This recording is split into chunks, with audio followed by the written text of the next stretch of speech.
Hello प्यारे बच्चों, स्वागत है आपका ICT चैनल पर। इस वीडियो में हम डायरेक्टरेट ऑफ एजुकेशन द्वारा भेजी गई आज शनिवार 5 सितंबर 2020 की वर्कशीट को डिस्कस करेंगे और सॉल्व करेंगे। ये वर्कशीट क्लास 6 से क्लास 8 के स्टूडेंट्स के लिए है और वर्कशीट का नंबर है 54।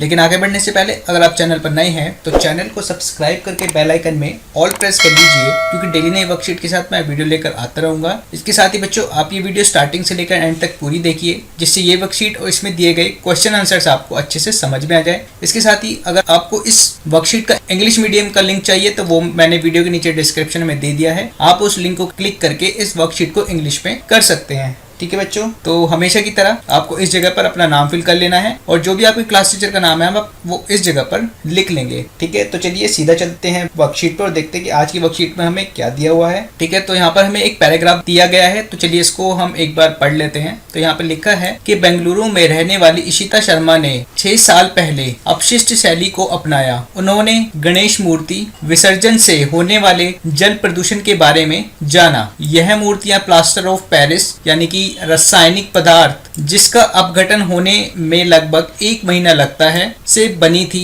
मूर्तियों के साथ साथ श्रद्धालुओं ने पूजा सामग्री भी नदी में डाली। इस साल लॉकडाउन से त्योहार मनाने के तरीके में बदलाव आया है और लोग अपने घरों में ही इस भव्य उत्सव को मना रहे हैं। ठीक है बच्चों, तो यहाँ पर इशिता शर्मा के बारे में बताया गया है कि इशिता शर्मा जो कि बेंगलुरु में रहती हैं, उन्होंने अपशिष्ट शैली को अपनाया। उन्होंने विसर्जन से पहले जो है जल प्रदूषण के बारे में जाना। ठीक है, उन्होंने प्लास्टर ऑफ पेरिस की मूर्तियों के बारे में जाना कि ये जो मूर्ति है वो अपघटन होने में यानी गलने में कितना टाइम लगाती हैं, वो लगभग 1 महीना लगाती हैं। ठीक है, साथ ही जैसा कि आपको पता है कि फिलहाल लॉकडाउन चल रहा है, तो इस लॉकडाउन में त्योहार मनाने के तरीके में बदलाव आया है। अब क्या कर रहे हैं लोग, घर में ही इस त्योहार को भव्य तरीके से मना रहे हैं। ठीक है, तो इशिता घर में ही मिट्टी से गणपति की मूर्ति बनाने के आसान तरीके ऑनलाइन साझा करती है। यह पूरी तरह से पर्यावरण हितैषी है और इसकी लागत भी ज्यादा नहीं है। वह किसी भी प्रकार के रासायनिक पदार्थों से बचने की सलाह देती हैं। ठीक है, तो इशिता ने घर में ही मिट्टी से जो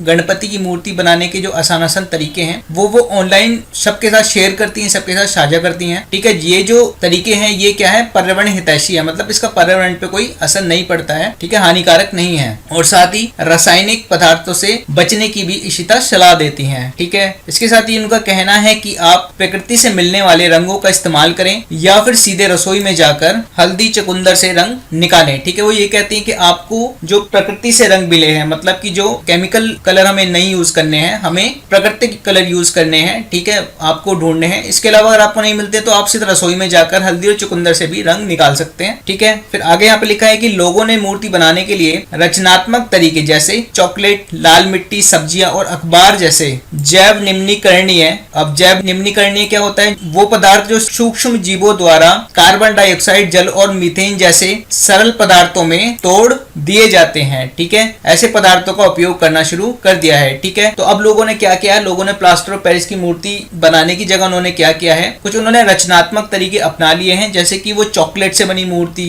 या फिर लाल मिट्टी से बनी मूर्ति। लाल मिट्टी क्या होती है, वही होती है जिससे ईंट वगैरह बनती है। ठीक है, उससे बनी मूर्ति और सब्जियां और अखबार जैसे जो जैव निम्नीकरणीय चीजें होती हैं। ठीक है, जिनको जो सूक्ष्म जीव होते हैं, ठीक है, उनको जो सरल पदार्थ होते हैं जैसे कि मीथेन, जल और कार्बन डाइऑक्साइड में तोड़ देते हैं, मतलब वो जो है डिकम्पोज हो जाती हैं। ठीक है, ऐसे पदार्थों का प्रयोग करना लोगों ने शुरू कर दिया है। ठीक है, तो यहाँ पर आपको कुछ पिक्चर्स में एग्जांपल भी दिया गया है, जैसे कि यहाँ पर दिया गया है। ठीक है, यहाँ पर पत्तियों से बनी गणेश की मूर्ति यहाँ पर दिखाई गई है। इसके साथ ही यहाँ पे आप फल और सब्जियों से बनी मूर्ति देख पा रहे हैं। ठीक है, और यहाँ पर चॉकलेट से बनी मूर्ति आप देख पा रहे हैं। ठीक है, तो इस प्रकार की मूर्तियां आप बनने लगी हैं जो कि पर्यावरण पर कोई हानिकारक प्रभाव नहीं डालती हैं। ठीक है बच्चों, तो इसी के आधार पर हमें कुछ क्वेश्चन आंसर्स यहाँ पे दिए गए हैं, तो चलिए इनको एक एक करके देख लेते हैं। जिसमें हमारा पहला क्वेश्चन है कि लोगों ने मूर्ति बनाने के लिए किन पदार्थों का उपयोग करना शुरू कर दिया है, आपको क्या लगता है वह इन वस्तु का उपयोग क्यों कर रहे हैं। ठीक है, तो देख लेते हैं इसका आंसर कि लोगों ने मूर्तियां बनाने के लिए पेड़ के पत्ते, फल, सब्जी, मिट्टी और अन्य जैव निम्नीकरणीय पदार्थों का उपयोग करना शुरू कर दिया है। ठीक है, इसके साथ ही अब देखते हैं कि उन्होंने ऐसा करना क्यों शुरू कर दिया है। तो इसका कारण है कि वह इन वस्तुओं का उपयोग इसलिए कर रहे हैं क्योंकि ये वस्तुएं जैव निम्नीकरणीय वस्तुएं हैं और इनका बुरा असर पर्यावरण पर नहीं पड़ता है। ठीक है, तो जैसा कि पैराग्राफ में लिखा गया था कि लोगों ने पेड़ के पत्ते, फल, सब्जी और मिट्टी और अन्य जो जैव निम्नीकरणीय पदार्थ होते हैं उनका इस्तेमाल करके मूर्ति बनानी शुरू कर दी है। ठीक है, ऐसा इसलिए करते हैं क्योंकि ऐसा करने से पर्यावरण पर कोई बुरा असर नहीं पड़ता है। ठीक है बच्चों, उसके बाद देख लेते हैं अपना क्वेश्चन नंबर 2। यहाँ लिखा है कि निम्नलिखित पदार्थों का जैव निम्नीकरणीय और अजैव निम्नीकरणीय में बांटें। ठीक है, तो ये हमें पदार्थ दिए गए हैं जैसे कि प्लास्टिक है, सब्जियां हैं, अखबार है और कांच है। ठीक है, तो देख लेते हैं इसका आंसर। यहाँ पे हमने टेबल बना लिया, उसके अंदर 2 कॉलम हमने बना लिए। पहला है जैव निम्नीकरणीय पदार्थ और दूसरा है अजैव निम्नीकरणीय। ठीक है, तो जैव निम्नीकरणीय पदार्थ वो होते हैं जो कि आसानी से सूक्ष्म जीवों द्वारा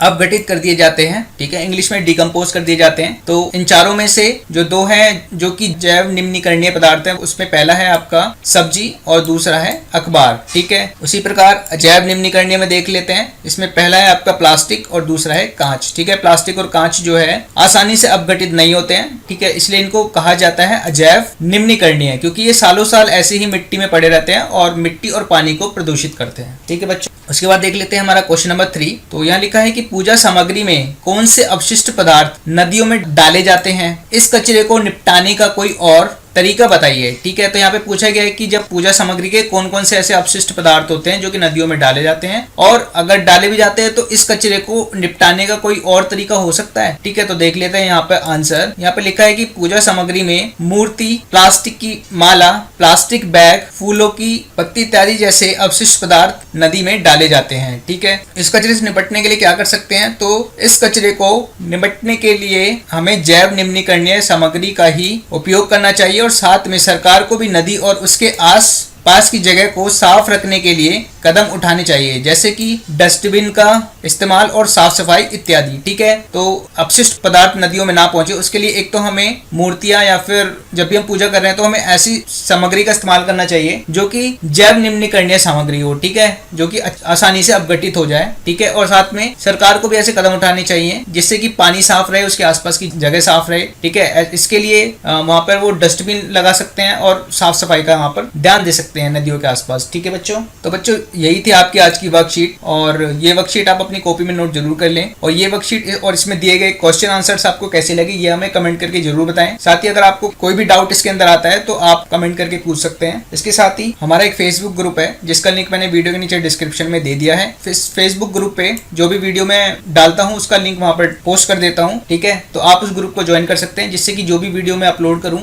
ठीक है, वो आपको आसानी से पता चल जाए और आप वहां जाकर भी उसे देख सकते हैं। इसके साथ ही अगर आपको ये वीडियो पसंद आई है तो आप वीडियो को लाइक जरूर करें। मिलता हूँ आपको सोमवार को एक नई वर्कशीट के साथ। तब तक के लिए stay safe, have a nice day.